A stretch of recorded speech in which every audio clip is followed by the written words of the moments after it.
Entendiendo el verdadero sentido de la Navidad, es el título de la predicación de esta mañana.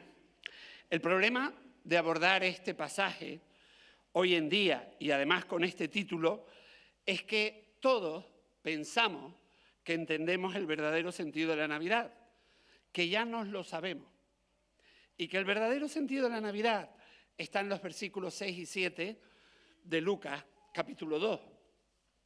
Mientras estaban allí, llegó el momento para que naciera el bebé. María dio a luz su primer hijo, un varón. Lo envolvió en tiras de tela y lo acostó en un pesebre, porque no había alojamiento disponible para ellos. No sé si este año has recibido alguna postal de Navidad, pues quizás con motivos religiosos de Navidad, o has podido visitar algún Belén, ¿sí? ¿No? Si te fijas, María da la impresión que siempre parece como que viene de venir de compras del Corte Inglés, ¿verdad? Y que el niño parece que tiene 3 o 4 meses, porque está tan cachetudo, mofludo, ¿vale? El establo está limpio, impecable. Pero aquí está precisamente el problema. Estos dos versículos no son el punto principal que nos quiere transmitir Lucas. Lucas, aunque se preocupa por la veracidad de esos versículos, se preocupa principalmente por el significado, no por los acontecimientos. Y eso es una de las cosas que tenemos que entender. Lucas dedica un par de versículos a los acontecimientos y 2 capítulos al significado. No se trata tanto del acontecimiento, sino del significado. Por eso la pregunta en esta mañana es, ¿entiendes el significado de la Navidad? Sé que han entendido evidentemente el acontecimiento y es maravilloso poder estar aquí en esta mañana celebrando este momento. Pero, ¿entiendes el significado? Pues vamos a ver si es así. Empezamos por Lucas 2, versículo 10. Pero el ángel los tranquilizó. No tengan miedo, dijo. Les traigo buenas noticias que darán gran alegría a toda la gente.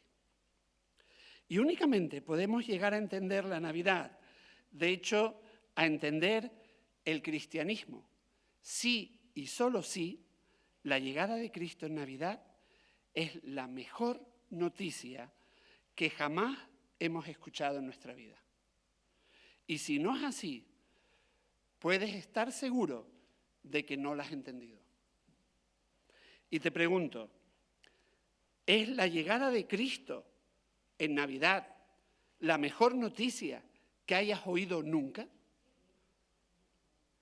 Y no sé a ti, pero a mí me gustan los mercadillos de Navidad, la decoración, la comida. Esta semana mismo me he tomado 2 chocolatitos calientes aquí en La Unión, un poco más abajo, y apetecía por el frío. El frío también nos hace recordar que estamos en invierno, de alguna manera, que estamos también cerca de la Navidad, y muy fácilmente asociamos todo eso a la Navidad. Y con más cosillas, con la alegría, el confort, los regalos, la comida. Pero, ¿dónde estamos cuando se trata de entender la Navidad? ¿Estamos en los adornos, en la comida o lo que sea? ¿O estamos en Lucas, en lo que Lucas nos quiere transmitir? Es la mejor noticia que jamás hayas escuchado. Pero, a ver, Pepe, ¿y por qué? ¿Por qué es la mejor noticia que hayamos podido escuchar nunca? A ver, cuéntanos, ¿cuál es la razón? Y vamos juntos al versículo 11, que dice, el Salvador, sí, el Mesías, el Señor, ha nacido hoy en Belén, la ciudad de David. Y no podemos pasar por alto que la Navidad marca el comienzo de una gran misión de rescate. Cuando ves los árboles de Navidad, la decoración, la comida, las luces, Piensas en, oh, claro, se trata de un salvador, se trata de un rescatador, se trata de alguien que vino a salvarme. ¿Piensas en eso? Si no es así, no lo has entendido. La Navidad trata fundamentalmente de una gran operación de rescate. Está claro que algunos de ustedes pueden estar pensando, pero Pepe, ¿rescatados de qué? ¿Vale?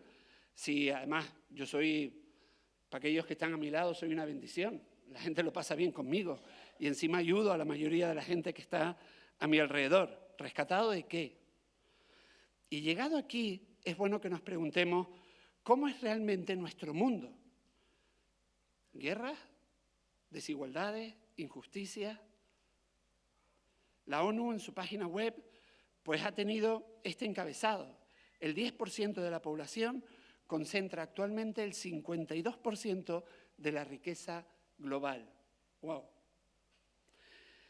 Un mundo justo, para nada, ¿verdad? Y sin duda, si observas el mundo, te encontrarás, claro que sí, una mezcla entre el bien y el mal. Hay muchas cosas en este mundo que nos gustan, cosas que valen la pena. Hay cosas que cuando las vemos nos hacen pensar que este mundo es un lugar especial, pero al mismo tiempo hay cosas que dan mucha tristeza, mucho dolor, cosas que no se entienden. Y empezando por nosotros mismos, nuestra increíble capacidad de hacer daño a los que más queremos. ¿Verdad que la tenemos? Y precisamente ante esto la Biblia dice que la razón por la cual el mundo no es como debe ser es porque nosotros no somos como debemos de ser. Sin embargo, aún así, nuestro orgullo no nos permite aceptar que necesitamos ser salvados, que necesitamos ser rescatados. Claro que sí, estamos de acuerdo que algunas personas podrían necesitar ser rescatadas. A lo mejor algún que otro político te viene a la cabeza, ¿no? Pero podríamos pensar, oye, las que realmente son malas, como asesinos, violadores, pedófilos, pero no nosotros. Es decir, no mi familia, no la gente que yo tengo cerca, no mis amigos. Somos esencialmente buena gente, solemos decir, con uno que otro defecto, pero oye, es que somos seres humanos, ¿no? Nos intentamos autoconvencer.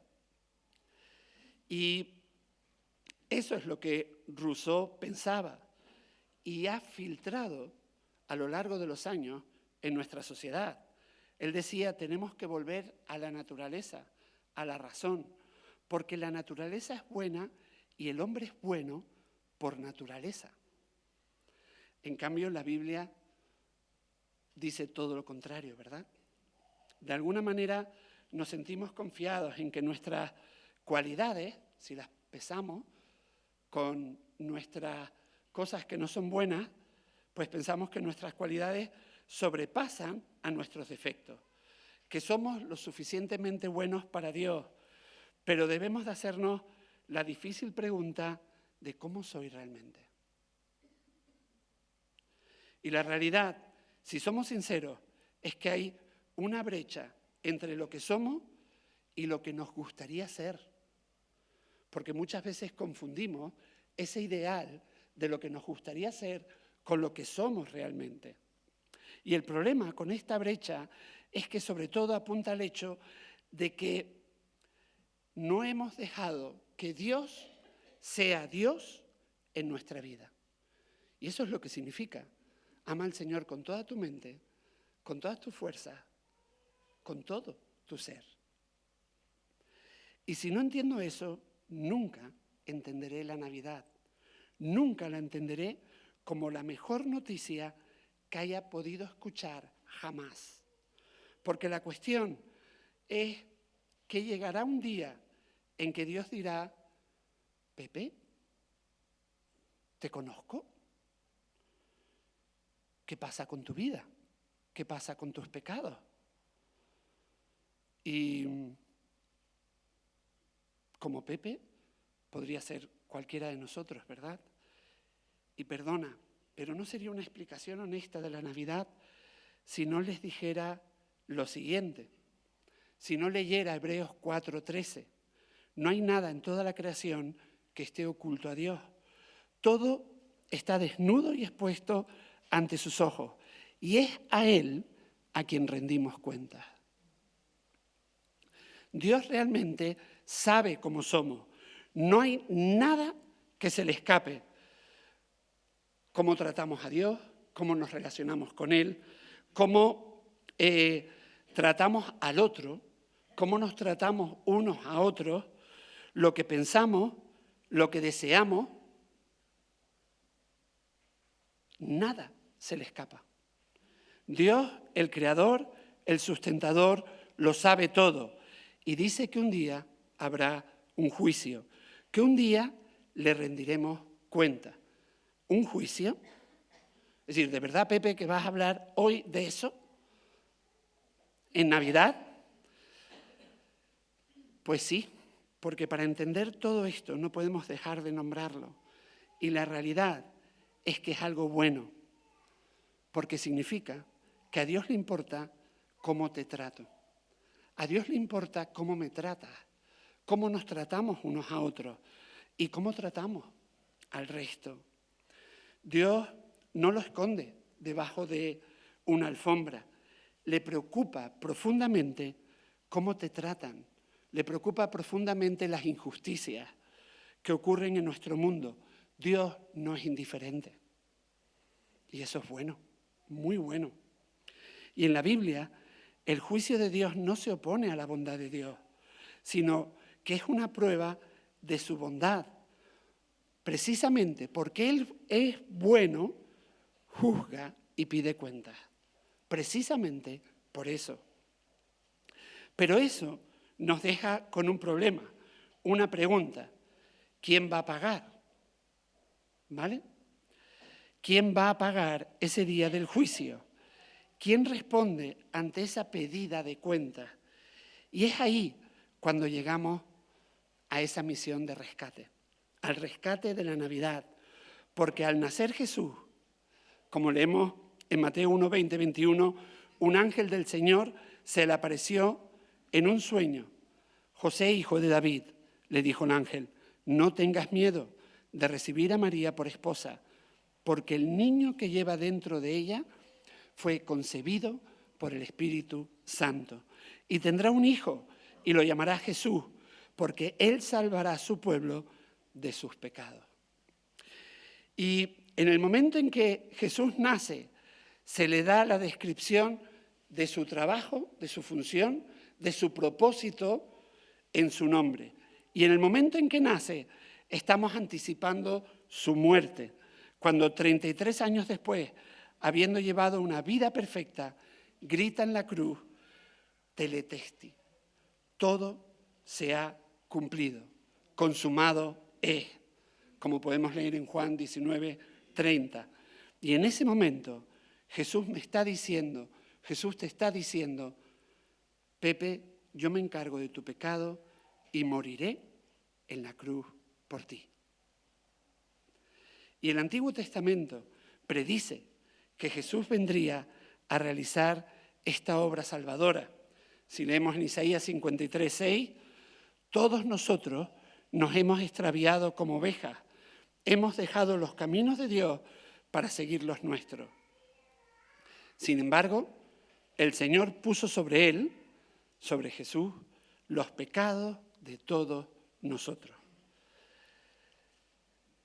Si entendemos esto, es tremendamente maravilloso y un gran alivio, el perdón, la reconciliación con Dios, el caminar en esa realidad de saberte perdonado, de poder perdonar a otros y ver a los demás de la misma manera que Dios te ve a ti.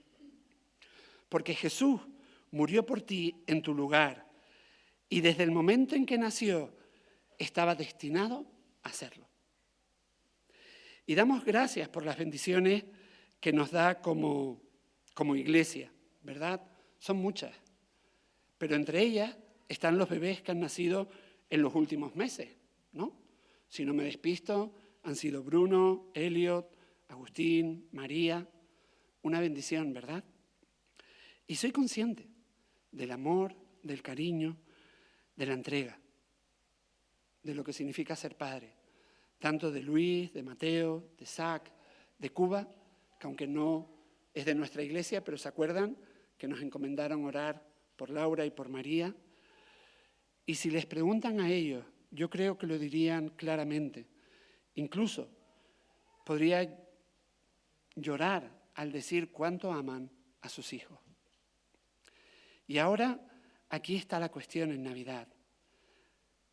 ¿Creemos que Dios amaba a ese niño menos de lo que Luis, Mateo, Isaac o Cuba aman a sus hijos? ¿Creemos que Dios amaba menos a Jesús? ¿Verdad que no? Todo lo contrario. Y sin embargo, lo envía a morir para que yo pueda ser perdonado. Lo envía a morir para que tú puedas ser perdonado. Y eso significa tres cosas. Una es que mi pecado, para que eso suceda, debe ser grave. Si Dios envió a su Hijo a morir por mi pecado, es que mi pecado debe ser grave. Si Dios envió a su Hijo a morir y Él es un Dios santo, que pide cuentas, que juzga, nunca podré entender la Navidad a menos que vea la gravedad de mi pecado. Un día habrá un juicio, Dios nos pedirá cuentas, la resurrección de Jesús lo indica, y te estaría mintiendo si no te lo dijera. En segundo lugar, el que Dios enviara a su Hijo a morir por mí y por ti, significa que me ama, que te ama. Debo ser amado y muy amado para que Dios envíe a su Hijo a morir por mí. Ustedes saben que tengo 2 hijas. Precisamente por esta fecha, gracias a Dios ya están aquí. Ruth llegó el viernes y Chloe llegó anoche, a última hora. La vi así de refilón, me despertó, yo estaba durmiendo. Y yo no dejaría que murieran por nadie. Sin embargo, en Navidad, Dios envió a su Hijo a morir por ti y por mí. Y me parece abrumador, porque si miro mi corazón, la realidad de mi vida, lo que soy realmente, y te invito a que tú lo hagas también en tu corazón, todo aquello que está mal en ti y en mí, pues realmente no puedo creer que lo haya hecho. Pero ante esa realidad, Jesús me dice, Pepe, yo me encargué de todo.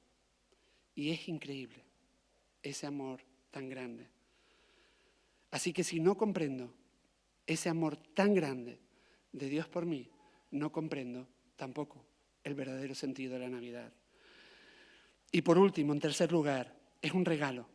Y es un regalo pagado por Jesucristo.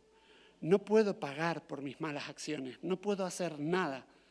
Él es el que paga el precio, y un precio incalculable en la cruz.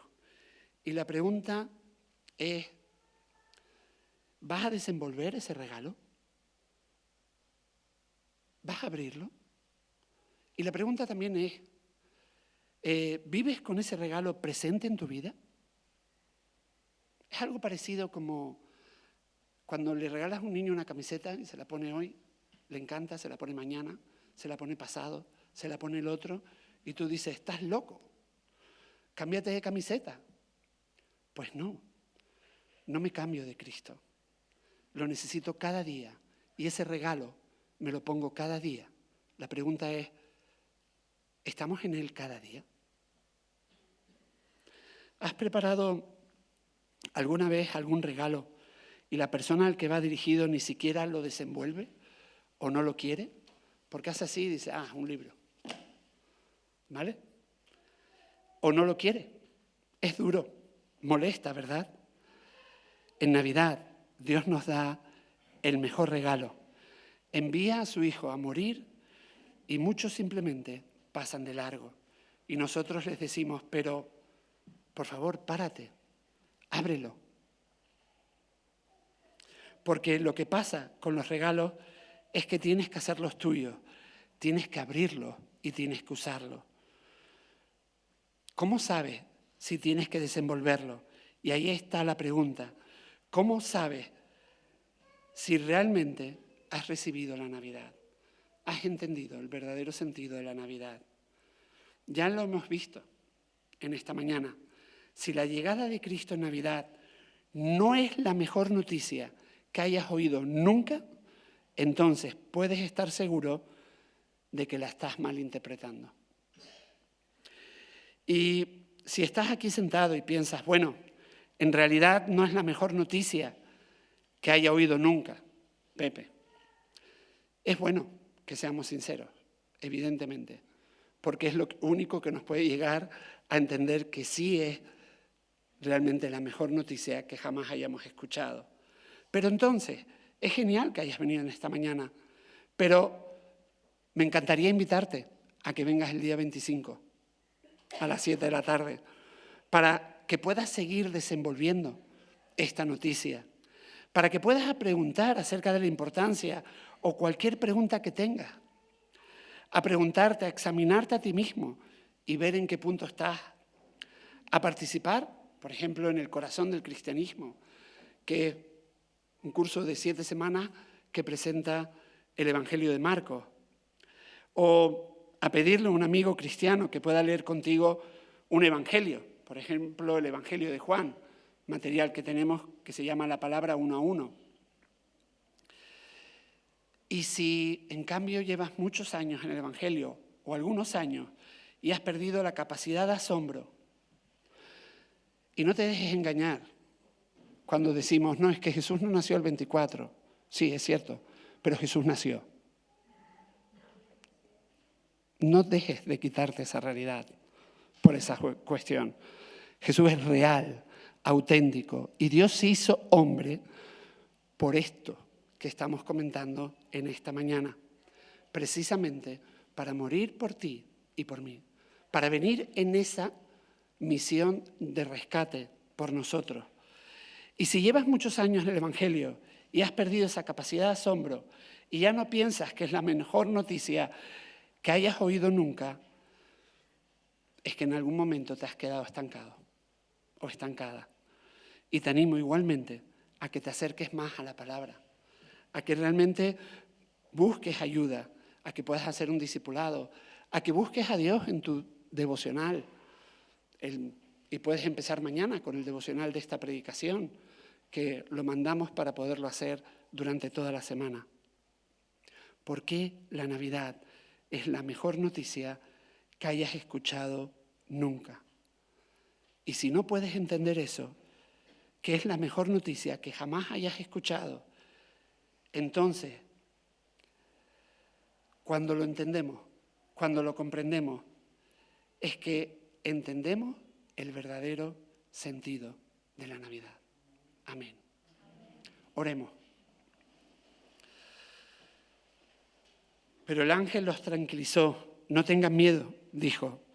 Les traigo buenas noticias que darán gran alegría a toda la gente. El Salvador, sí, el Mesías, el Señor, ha nacido hoy en Belén. Padre y Dios del cielo, te damos gracias por ti, Señor, y queremos conocer y vivir precisamente este gozo, esta alegría. Y a todos los que estamos aquí en esta mañana, nos encantaría comprender realmente este gozo y esta alegría. Ayúdanos a comprender lo que significa que haya venido un Salvador. Y al comprenderlo, Señor, permite que nuestras vidas puedan ser para ti. Que podamos vivir nuestras vidas con gratitud, con gozo total, Señor. Y que se refleje en todo lo que hacemos, en todo lo que decimos y pensamos. En el nombre de Jesús.